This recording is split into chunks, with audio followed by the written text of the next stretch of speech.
Hey, what's up, everybody? True Boxing here. Thank you for coming back to get hit with the truth. So today we are continuing the True Boxing annual top 10s, as we are going to look at my number 9 super welterweight in the world right now at 154 pounds, Contender Jesus Ramos Jr.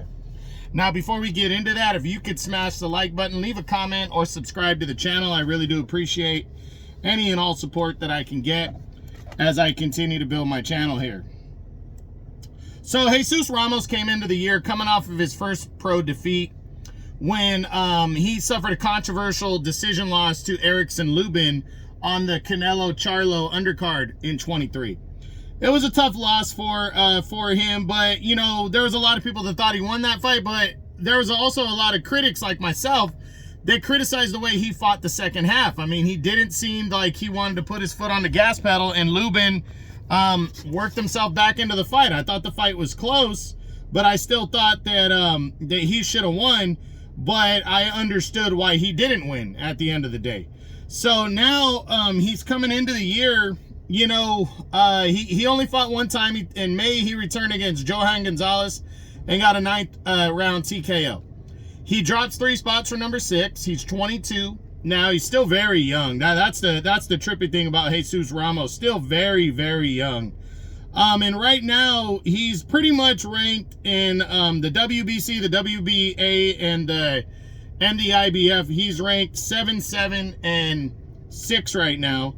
And he's down at number 10 in the WBO. So, Ramos, I think he's got a ton of potential. He's returning on February 1st on the Morel, the Benavidez Morel undercard. He's going to take on Jason Rosario, the former unified champ. I think he's coming in a favorite. I think he needs to win that fight impressively, though, because Rosario has been defeated, you know, convincingly by other top dogs like Charlo.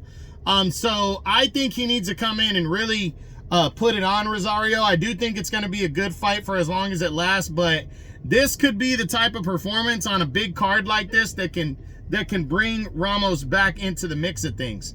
So we'll see what happens for Jesus Ramos in this fight. But I think he needs to win it big, especially since the PBC has really been letting their fighters down. In 23, 24, there was a lot of guys that only fought one time or didn't fight at all. And Ramos fell victim to that.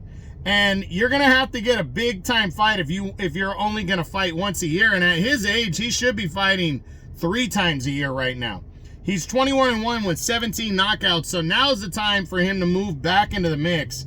And I think within the PBC, if he gets opportunities to fight fellow guys, I think he should take advantage of those and go after bigger fights, obviously. So hopefully he can get past Jason Rosario without any issues and impress. And then second half of the year, hopefully he can get a good sized fight and opponent, because I do think he'll be floating around the top 5s at that point in the governing bodies, and he can try to get himself into maybe at least an eliminator or a bigger fight than even the Rosario fight on a big card. So we'll see what happens, but that's it. That's what I got. Well, last thing, do I think Jesus Ramos is going to get a title shot this year? And the answer is no.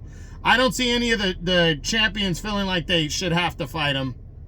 So I'm going to lean towards a no. But I will say, Bakram Murtazalayev, the guy that beat Tim Tszyu, the IBF champ, he might not have a long list of guys lining up to fight him. And considering he works with the PBC, that might be an opportunity for Jesus Ramos later in the year. So we'll see what happens. But that's it. That's what I got. That is my True Boxing annual top 10s, continuing with my number 9 super welterweight in the world right now at 154 pounds, Contender Jesus Ramos Jr. Hope you enjoyed the video. If you did, smash the like button, leave a comment, or subscribe to the channel. I appreciate any and all support. This is True Boxing, and you've been hit with the truth.